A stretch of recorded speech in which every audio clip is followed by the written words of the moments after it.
तुम्ही ठाणेकरांना तर गिफ्ट देताय, कल्याण डोंबिवली आणि नवी मुंबईकरांना जो मधला टनेल तुम्ही तयार करणार होतात, तर तो टनेल जो आहे तो पूर्णत्वानं वापरायला येईल किंवा त्यातले जे अडथळे टनेलचं काम युद्ध पातळीवर सुरू आहे ना. अगदी आपला हा ऐरोली काटई ऐरोलीचा हां तोही आहे.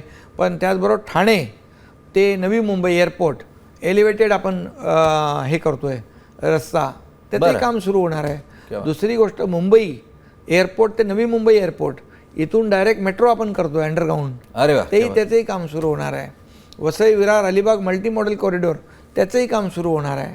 आणि त्याचबरोबर तुम्ही जे मेट्रोचं म्हणालात तसंच जसं फ्रीवे छेडानगरचं चौक जंक्शन आहे तिथून आपण लिफ्ट करून एलिव्हेटेड करून तो आनंदनगर ठाणे साकेत कोलशेत गायमुख ते डायरेक्ट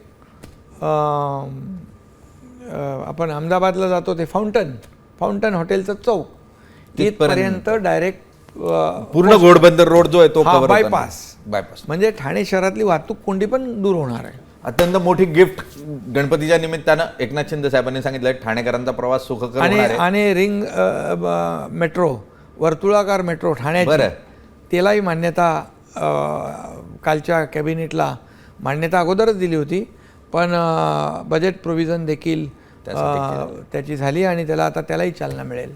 एकीकडे महाराष्ट्रात राजकारण जरी असलं तरी इन्फ्रास्ट्रक्चर प्रोजेक्ट्स पण मोठ्या प्रमाणावर होत आहेत, त्यामुळे स्वागत करायला हवं. इन्फ्रास्ट्रक्चर खूप महत्त्वाचं आहे विकासासाठी आणि मुंबईला आर्थिक राजधानी कायम ठेवण्यासाठी. सर तुम्ही आज साब टीव्हीत आलात, ब्लॅक अँड व्हाईटमध्ये चर्चा केली, त्यासाठी खूप खूप धन्यवाद आणि तुम्हाला खूप खूप शुभेच्छा. धन्यवाद, तुम्हालाही शुभेच्छा गणपतीच्या. थँक्यू.